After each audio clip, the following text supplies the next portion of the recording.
How are investors reacting to the first investor day Goldman's ever had? Well, I've only gotten a little bit of feedback as I've walked around during the breaks, and we also had lunch with people. But the feedback's quite positive. I think people appreciate the fact that we did it.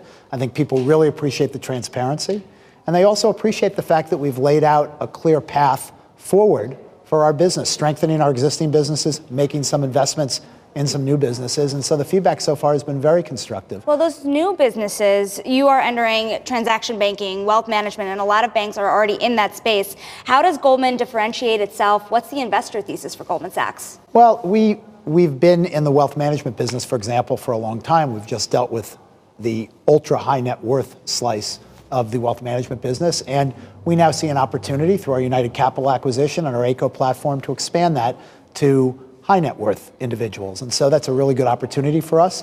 One of the things we laid out today in our Investor Day is we look for opportunities that are adjacent or synergistic with strengths that we have in our core business. And so that's an example of that. But I think when you look at Goldman Sachs and you ask what the broad thesis is, what we tried to lay out today is we see opportunities to strengthen our existing businesses, add some new businesses, diversify our revenue mix so it's a little bit more durable, and run the firm more efficiently. And if we do that, we will drive the returns higher, and hopefully shareholders will be rewarded. You mentioned a lot of this is organic growth, but you didn't rule out a merger or an acquisition. Do you think the Federal Reserve will give you the leeway you need to buy a bank? Well, I never said that we would buy a bank, so it's interesting that you're asking that question. We look at possible. We look for opportunities to grow our business organically, and then occasionally, there are opportunities to do something inorganically that allows you to accelerate part of your plan. United Capital was a great example of that. We wanted to move more quickly into the high net worth wealth management business, and United Capital gave us more of a platform to accelerate that expansion. So that's a great example of finding something inorganically that can accelerate part of your strategic plan.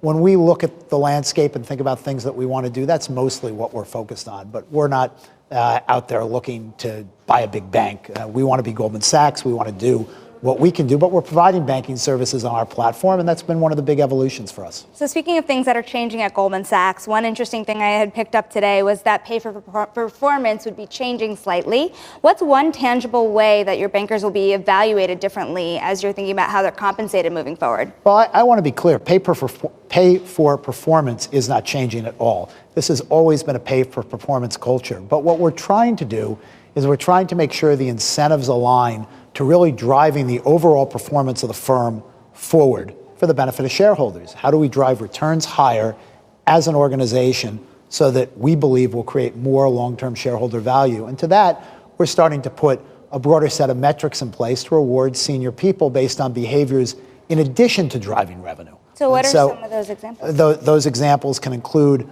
really embracing and enhancing our One Goldman Sachs culture of really making sure we're delivering for clients across the organization and breaking down barriers and trying to really make sure the client experience for all our clients is the best that it can possibly be. And so there are metrics to look and reward people who are really enhancing that as opposed to hindering it. We also have a whole variety of cultural metrics that we think are very important to make this place as attractive a talent center as it's been. And so people have to participate in that and really help make sure that we hire, we retain, we keep the best talent inside Goldman Sachs. So there are a variety of things that we can track and we can metric, and we think they're important. Well, diversity was one of the things that was brought up in terms of one of those metrics. How does that really tangibly play out? Well, we are very, very committed. I'm personally committed to improving the diversity of Goldman Sachs. I think we're making progress, but as I said clearly during the Investor Day, I think there's more progress that we can make. We have dashboards and clear metrics in place that really track the diversity progress in the organization, and we hold managers accountable for that. And I'm trying to provide leadership to really move that forward in the organization. You had also talked a lot about potentially new products in the consumer bank and in the digital bank.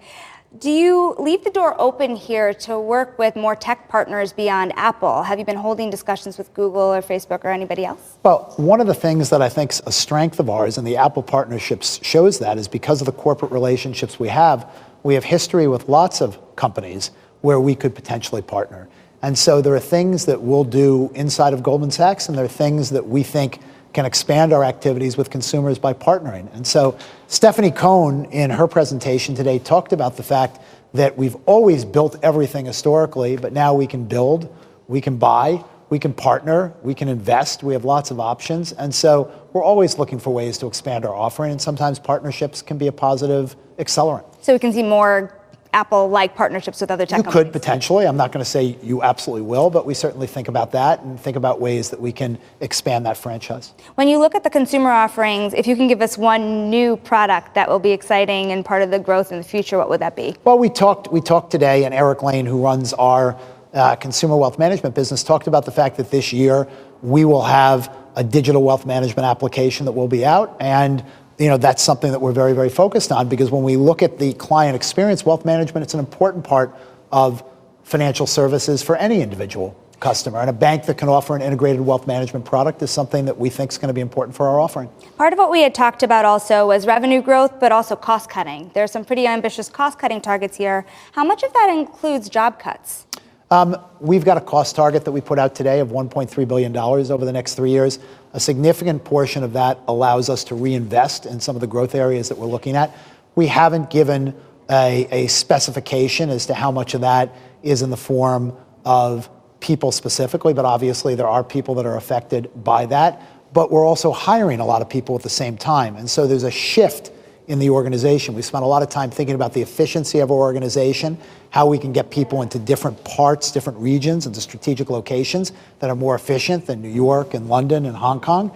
That creates cost benefit. And we're also making investments in our frontline businesses where we're bringing people in. So there are people moving out, there are people moving in, but overall we think we can run the organization more efficiently. And that's why we've set that cost target out. I know you've gotten this question a couple of times today, but what does this look like given that we've been through such a long bull run? What does these targets look like in a down market? Well, one of the things we stated today when we put our targets out was that these targets assume a normalized operating environment. And any financial institution, when they put out targets, makes a statement like that. To the degree that there was a severe economic recession, it would affect the trajectory of our plans. But at the moment, we don't see that. So we're operating, in the environment that we have, but we're prepared to adjust to the degree that there was some sort of an economic contraction. Some of your peers have already been starting to adjust their business models to account for any potential downturn. Do you feel the same way at all? I'm not sure, what you're referring to in that context, but we can always are managing our organization to make sure that it's well run. And we're always looking to increase our returns to do the best that we can for shareholders. So that's just an ongoing process that, continues today, regardless of this investor day. The one big place we haven't talked about yet is asset management. You already run an asset manager that's well over $1 trillion under management. $2 trillion. $2 trillion under management. What is the plan here in a low fee environment? How can you make more out of that business? Well, one of the things that you saw in the presentation today is that we have a advisory-driven, advice-led, broad, global, and deep asset management platform where we're in all the major product segments around the world. And we've shown over a long period of time the ability to continue to attract assets.